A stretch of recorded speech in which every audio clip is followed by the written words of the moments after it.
একটা গোলাপের বুকে হবে? হবে না কেন? হ্যাঁ হবে, নিশ্চয়ই হবে। কত দাম? কতক্ষণ লাগবে? দেরি হলে হবে না কিন্তু। এই তাড়াতাড়ি করে দিচ্ছি। এই 200 টাকা। তাড়াতাড়ি দিন।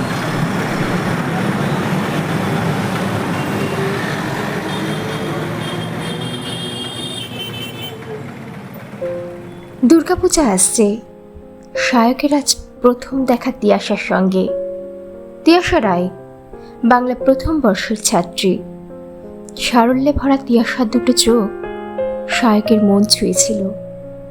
মনের কোণে তিয়াশাকে নিয়ে স্বপ্ন দেখতে থাকে সায়ক।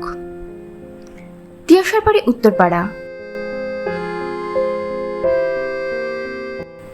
সায়ক সেন মফস্বলের মেধাবী ছাত্র, বেশ সুদর্শন, বাংলা তৃতীয় বর্ষের।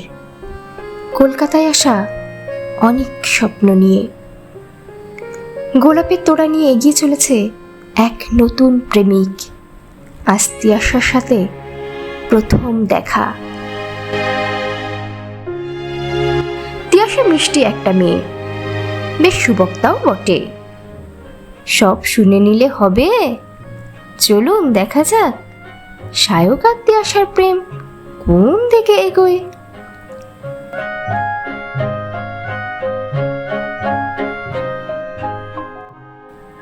দেরি করিয়ে দিলাম তোমায়?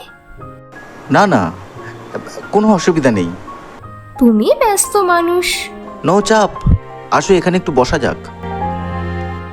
তাই? আচ্ছা, বসছি।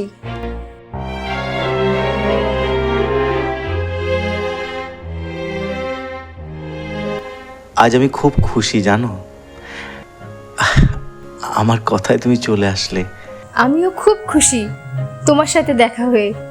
তোমার সাথে দেখা করব বলে কত কিছু ভেবে রেখেছিলাম, কি কি বলবো, প্রথম দেখা হলে কি করব। যাই হোক, সামনে তো দুর্গাপুজো, কি প্ল্যান? ওই দিকটাতে একটু যাই।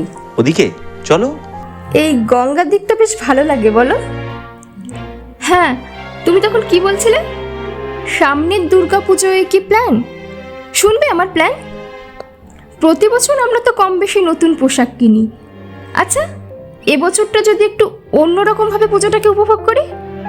আমাদের তো কম বেশি সারা বছর নতুন পোশাক হয়। এবছর যদি আমরা পোশাক না নিয়ে সেই পোশাকের পয়সা দিয়ে অন্যদের হাতে পোশাক তুলে দিই, মানে ধরো পথ শিশুদের হাতে নতুন পোশাক তুলে দিই, তাহলে তারা কত আনন্দিত হবে বলো তো? আর আমরাও কি আনন্দিত হব না? এ পুজো তো সবার, আনন্দে মাতুক সবাই।